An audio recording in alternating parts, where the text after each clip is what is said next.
Welcome to Sri சமையல். இன்னைக்கு நம்ம பார்க்க போறது ஒரு சிம்பிளான மசாலா வடை பார்க்க போறோம். அதை எப்படி செய்யலாம்னு பார்க்கலாம் வாங்க. கடலை மாவை 1.5 மணி நேரம் ஊற வச்சுட்டு இந்த மாதிரி பக்குவத்துக்கு அரைச்சிக்கணும். இதுல நம்ம சாமான் சேர்க்கலாம், பார்க்கலாம் வாங்க. இதுல கொஞ்சம் சோம்பு, வெங்காயம், பச்சை மிளகா பொடியா கட் பண்ணது எல்லாத்தையும் சேர்த்து நல்லா பிசைஞ்சுக்கணும். இப்ப எண்ணெய் நல்லா காஞ்சிடுச்சு. அடுப்புல நம்ம குட்டி குட்டியா போட்டு எடுத்துக்கலாம். பெருசா தட்டணும்னு இல்லை, குட்டி குட்டியா போட்டு எடுத்துக்கலாம். சின்ன குழந்தைங்க சாப்பிட்றதுக்கு ரொம்ப லைக் பண்ணுவாங்க.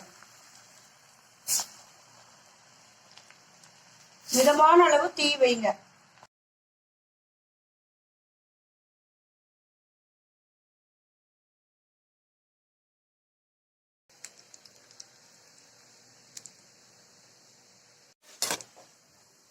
நம்ம குட்டி குட்டியா போட்டோம். நம்ம நல்லா செவந்துட்டே இருக்கு.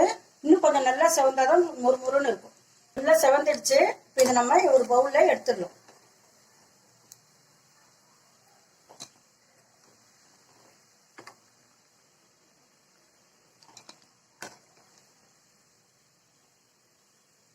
இதுல கொஞ்சம் ஆனியன் நீங்க கொஞ்சம் நிறைய போட்டீங்கன்னா சூப்பரா இருக்கும்.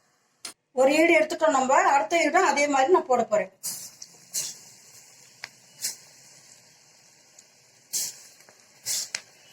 இதுக்கு ஷேப்ஸ் எல்லாம் வேண்டாம், நீங்க எப்படி வேணாலும் போடலாம். பக்கோடா மாதிரி சூப்பரா இருக்கும்.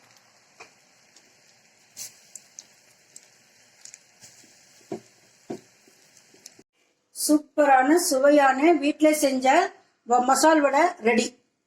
எல்லாம் டேஸ்ட் பண்ணி பாருங்க.